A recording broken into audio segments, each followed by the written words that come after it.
Good morning, everyone. So, today we are going to study AIDS and periodontium. It also includes pathology and management of periodontal problems in patients with HIV infection. So, let's start. Now, what is HIV? It is a very known term for everyone. H stands for human, I stands for immunodeficiency, and V stands for virus. Now, why does the immunodeficiency happens? Because the virus causes a deficiency, which means that the body's immune system is unable to work properly. Because HIV is a virus which is unable to reproduce by itself, it has to take over the other cells in the body and use them to help it to reproduce. So this is the basic outline of what is HIV, what is HIV virus. So now we will study everything in depth and detail. Now what is AIDS? AIDS stands for acquired immunodeficiency syndrome. Everybody knows that AIDS is acquired immunodeficiency syndrome. AIDS is caused by the HIV, which originated in non-human primates in Africa and was transferred to humans during the late 19th and 20th century. This was not originated in humans. Please note that. So, HIV infects and destroys primarily vital cells of the human immune system, such as helper T cells, macrophages, and dendritic cells. Now, CDC classification, this is also very important. Actually, AIDS and periodontium, it can come as in long note also, as in short note also. And many questions from this topic can come in your short notes as well as 1 mark questions. Now, what is CDC classification? It is used to assess the severity of HIV disease by CD4 cell counts and by the presence of specific HIV related conditions.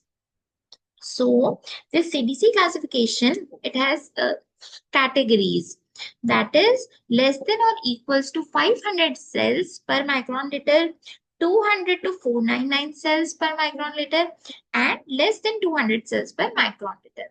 So the clinical categories are A, B, and C. A is asymptomatic, but it has acute HIV. B, symptomatic conditions, and C, AIDS indicator conditions. You need to keep it in mind for your MCQ questions. So now, so these are some of the conditions which are, I'm sorry. So these are the conditions which are related to AIDS. Now, what are the conditions? Candidiasis of bronchi, trachea or lungs, candidiasis esophageal, cervical cancer, coccidioidomycosis, desentimated or extrapulmonary. So these are many definite conditions which are associated with AIDS. So these are the conditions which can be seen or which cannot. It is not that this 100% these conditions will be seen in the HIV patients. You may see these conditions or you may not see them.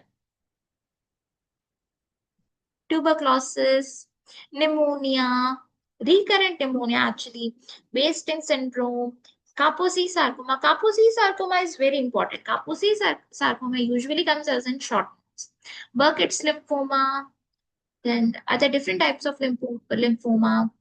So basically, these conditions happen because the immune system has only collapsed of the patient. So these mostly act as secondary infections. Now, revised classification of oral lesions associated with HIV infections. The EC Clearinghouse on Oral Problems Related to HIV Infection and WHO Collaborating Center in 1993 gave this classification. Group 1, lesions strongly associated with HIV infection.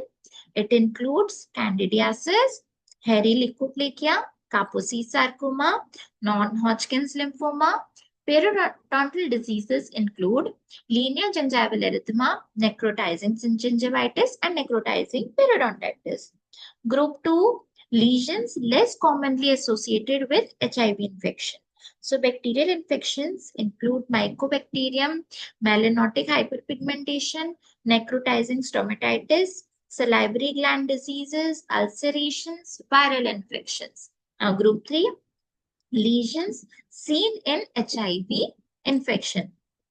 Bacterial infections, cat scratch disease, drug reactions like erythema multiforme, fungal infection other than candidiasis, nervous system disturbances, recurrent aphthous, stomatitis. So this is very important. If the classification comes in your exam, if the AIDS and periodontium comes as a long note for you people, you have to write this classification. Now, what are the oral manifestations of HIV? So, we will study each one by one. Oral candidiasis. It is the most common oral lesion associated with HIV infection. Prevalence is increased when the number of CD4 plus lymphocytes falls below 200 cells per. Four classical forms of candidiasis found in the oral cavity. So number one is pseudomembranous candidiasis, that is oral thrush. Here we can easily tell, people can easily appreciate from the picture that pseudomembranous candidiasis, it appears as a white patchy curd-like lesion. This is very important, curd-like lesion. This is very important Viva. This is very important Viva question, and even as an MCQ. So curd-like lesion. What is that? Pseudomembranous candidiasis that can be removed by rubbing. Please note that can be removed by rubbing. So underlying mucosa appears erythematous, appears most commonly on the buccal and labial mucosa, palate, and tongue. So, what is pseudo? Pseudo means false. Everybody knows that. So, pseudomembranous candidiasis is the underlying mucosa appears erythematous, that is reddish, and the upper it is covered by a curd-like lesion, and which is removed by rubbing, which easily gets removed by rubbing. Fine. So now we will see erythematous candidiasis. It is characterized by intense erythematous patches. Erythematous means reddish patches, frequently overlooked or misdiagnosed. A cytological smear of this lesion using periodic acid shift stain reveals Candida hyphae. These lesions are commonly found on the dorsal surface of the tongue and palate. Now, what is angular cheilitis? It is characterized by fissuring at the corners of the lip, usually found associated with other forms of intraoral candidiasis. Differential diagnosis of these lesions includes vitamin B12 deficiency or poorly fitting dentures. Now, fourth, hyperplastic candidiasis. It appears as a white lesion that does not rub off. The key to differentiating hyperplastic candidiasis from other lesions, other similar white lesions such as oral hairy leukoplakia, is by its response to antifungal therapy. This is a fungal infection, so automatically it will get cured by antifungal therapy. You can easily see, understand from the diagram, from the picture, sorry. Now, what is oral hairy leukoplakia? Immunodeficiency allows activation of the Epstein-Barr virus within the oral mucosa, leading to oral hairy leukoplakia. Found in patients with untreated advanced HIV disease, occurs on the lateral border of the tongue of HIV infected individuals. White corrugations, it does not rub off. Am I clear? So oral hairy leukoplakia, it is basically related to Epstein-Barr virus, and it is mostly seen on the lateral border of the tongue of HIV infected individuals. White corrugations are seen, and when it is tried to remove by a wet cotton or moist cotton, it does not come out. You can easily see the picture.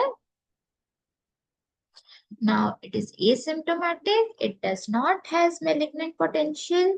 Recently, valsiclovir has been used for the treatment of oral hairy leukoplakia. Why the term hairy is given? Because of the corrugations. The appearance, it appears as white corrugations. That's why. Greenspan et al. Found that 40% of the HIV patients, positive patients who developed oral hairy leukoplakia subsequently developed AIDS within 2 years. Now, oral Kaposi sarcoma, this is very important. It comes as a short note also. Please listen to it very carefully and please try to understand. It is a malignant tumor, localized and slowly growing lesion. It is caused by human herpes virus 8.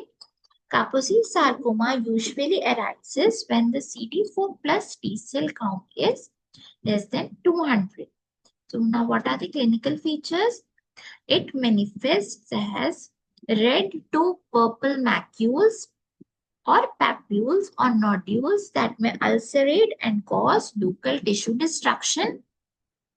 Pathologic changes of the bone or the periodontal tissue can be seen only after some growth of the tumor.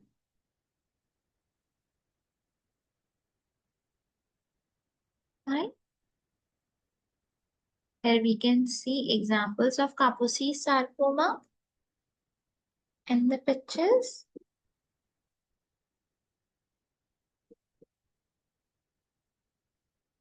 Now, major abscess-like ulcers, it occurs in non-keratinized oral mucosa, usually less than 1 centimeter in diameter in immunocompromised individuals. Atypical, large, persistent, non-specific, painful ulcer.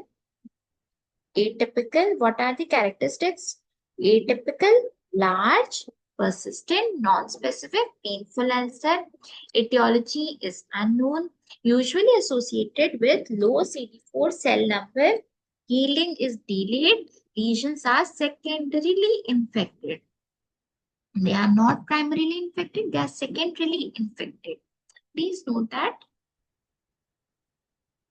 these are most usually less than 1 centimeter in diameter.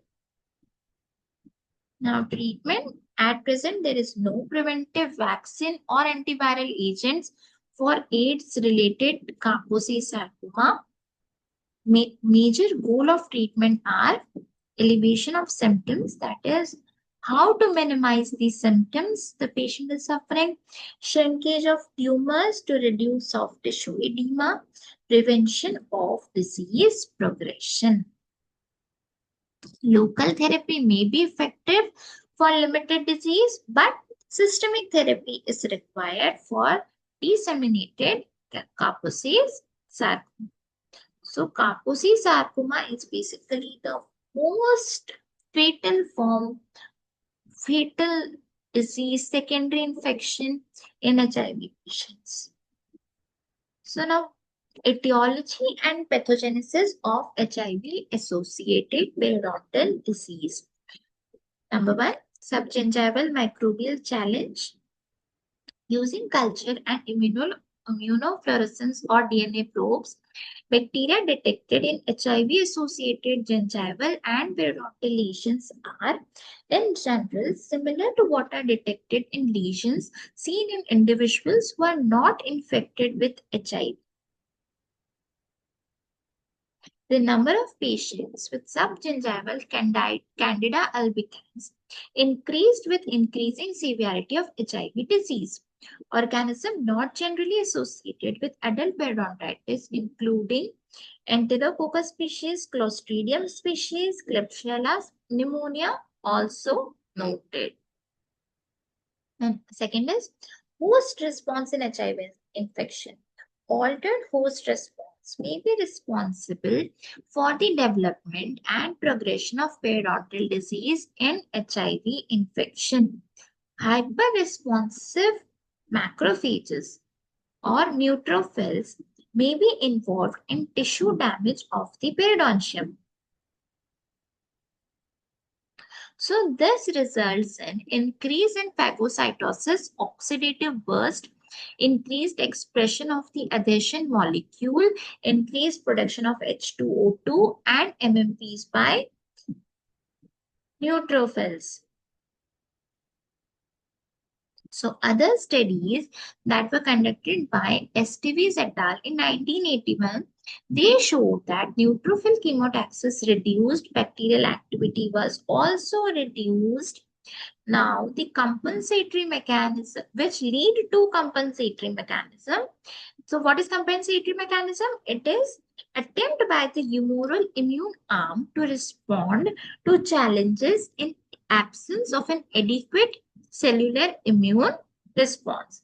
An elevated IgG titer in serum may be associated with increased complement activation and recruitment of macrophages and neutrophils. Role of Candida, number 3.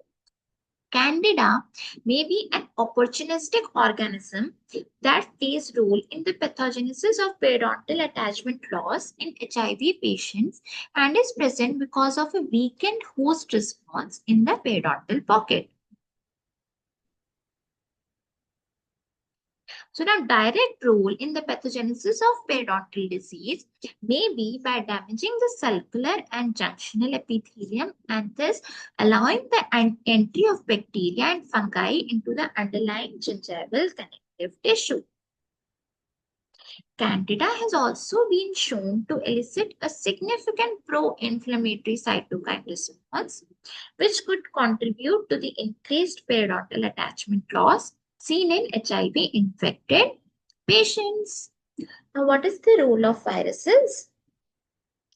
HIV virus may play a local role in the destruction of periodontal tissues by suppressing T helper cells and by acting as a super antigen, which may provoke a destructive host response.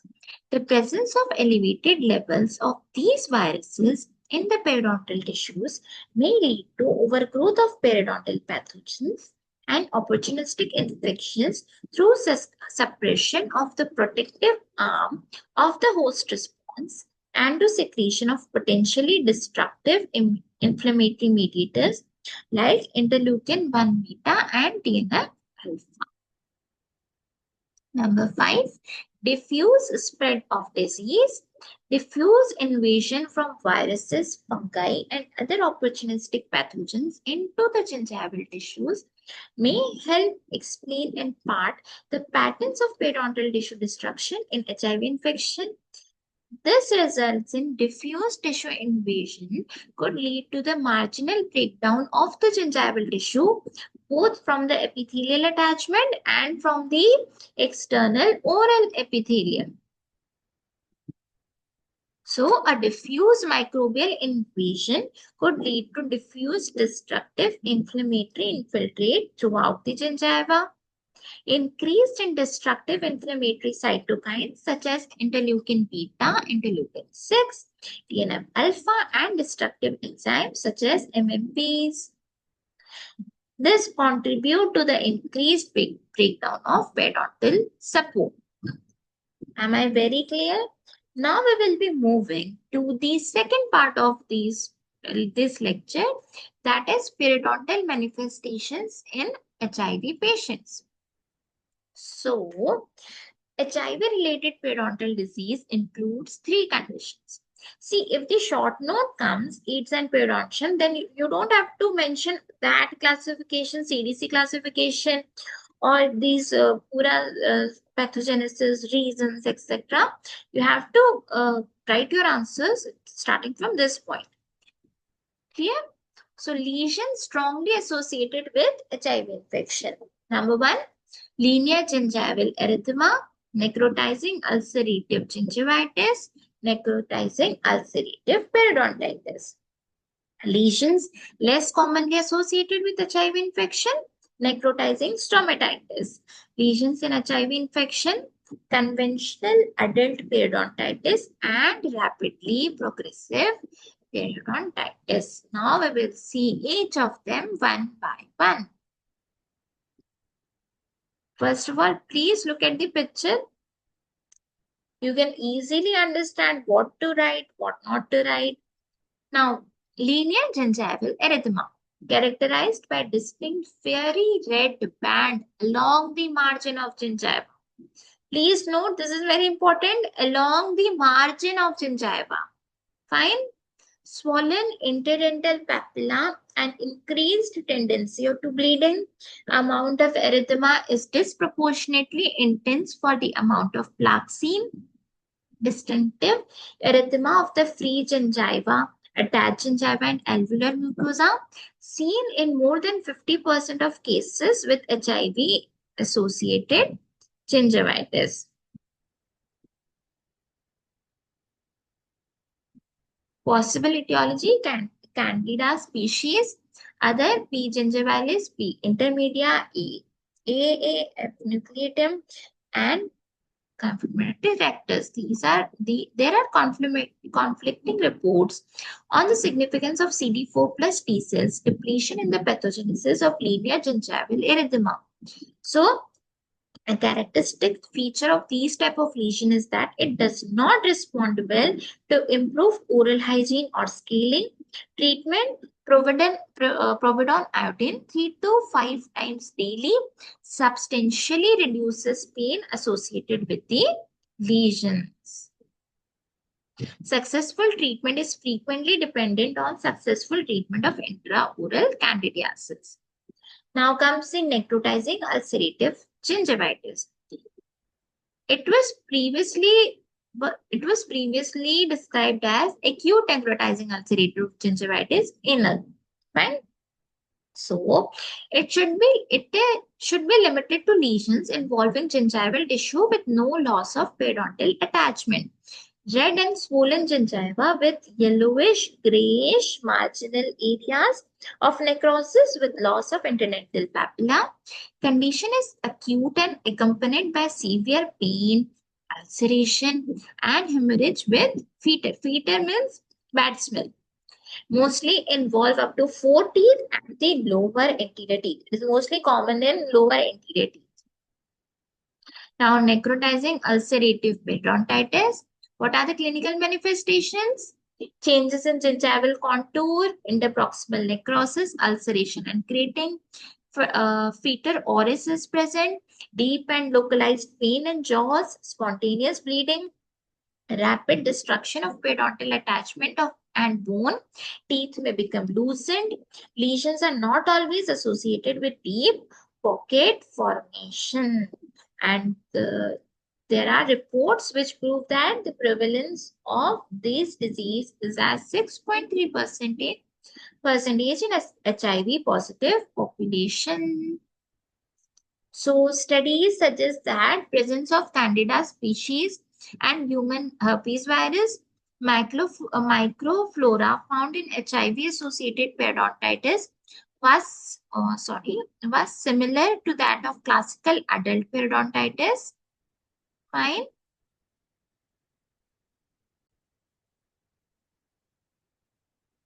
So now what is the treatment? Treatment in necrotizing ulcerative periodontitis in HIV-infected patients does not always respond to conventional phase 1 treatment. Please remember that the patient does not always respond to conventional phasement treatment. Adjunctive use of metronidazole is appropriate is given. Appropriate antimycotic agents are also prescribed. So now lesions less commonly associated, necrotizing stomatitis. What is that? It is localized, acute, painful, ulceronecrotic lesion of oral mucosa that exposes underlying bone or penetrates and extends into contagious tissues. The lesions may extend from areas of necrotizing periodontitis. It is extensively destructive, rapidly progressive, appears to be related to the immune depletion caused by HIV infection and an increased viral load. Extensive denudation of bone may result in sequestration. Now, conventional adult periodontitis and rapidly progressive periodontitis, these are the most common form of periodontal disease without tissue necrosis. Reported prevalence rate of periodontitis among HIV seropositive patients is 5 to 69%. So, in some patients, you may see the periodontitis associated with HIV, and in some patients, you may not see periodontitis. Now, several studies of periodontitis in HIV seropositive people have reported high prevalence rate of severe attachment loss. Others have failed to show differences between HIV seropositive and seronegative individuals. Now, diagnosis and laboratory monitoring of HIV infection, screening test, ELISA, rapid test like latex agglutination test, dot blot test, supplemental test like Western blot, immunofluorescent test, confirmatory test, virus isolation, detection of P24 antigen by ELISA, detection of nucleic acid by PCR, that is polymerase chain reaction. So now management, this is very important. This is very important from clinical point of view also. Please listen to it very carefully. Management of periodontal disease in HIV positive patient. Winkler gave this regimen, fine, in 1989. So now what is the initial treatment? If a patient comes and you have done all the tests and everything, so now what is your initial step? It involves gross SRP to remove plaque and calculus deposits and debridement of necrotic tissue when present. Subgingival irrigation with either providonidine or 0.12% chlorhexidine should be considered. Oral rinsing with 0.12 chlorhexidine 2 to 3 times daily as an adjunctive therapy. Patients are prescribed 250 mg oral metronidazole 4 times a day for 4 to 5 days. Frequent recall visits may be necessary to provide strict plaque control instructions. Because the etiology of necrotic periodontal lesions may involve an interaction between bacteria and candida, the treatment of HIV periodontal lesions involves controlling both. Hence, use of systemic antibiotics or antifungals should be considered. In antibiotics, metronidazole can be considered as it has minimal effect on anaerobic gram-positive bacterial flora. These bacteria help to prevent overgrowth with candida. Now, what are the common antifungal agents used? Tropically, clotrimazole, nystatin, clotrimazole in ointment and tablet form, nystatin also in tablet and ointment form, miconazole in ointment form, fluconazole orally, amphotericin B. You can see the antifungal agents with their doses. Systemic drugs, ketoconazole, fluconazole for making surgical decisions. If CD4 counts are less than 200, it may affect the healing response to periodontal treatment. Hence, it was recommended not to perform extensive elective periodontal surgical procedures if there was severe immunosuppression. It is therefore recommended that the dental practitioner obtain the necessary information of the HIV patient's most current immune and blood status prior to considering elective surgical procedures. So now what is the conclusion? While the nature of periodontal lesions associated with HIV infection has changed during the course of the epidemic, periodontal disease remains a symptom of HIV disease. It is likely that the patients infected with HIV will continue to experience periodontal disease, and the dental practitioner will continue to play a critical role in recognizing the periodontal and oral manifestations. We, as dentists, the guardians of oral cavity, must not fail in our duty to prevent, identify, diagnose, and manage this foray of orally manifested disorder to our level best, which pose a major threat to our society and humanity in total. Thank you very much. I hope you can understand from my lecture. Thank you.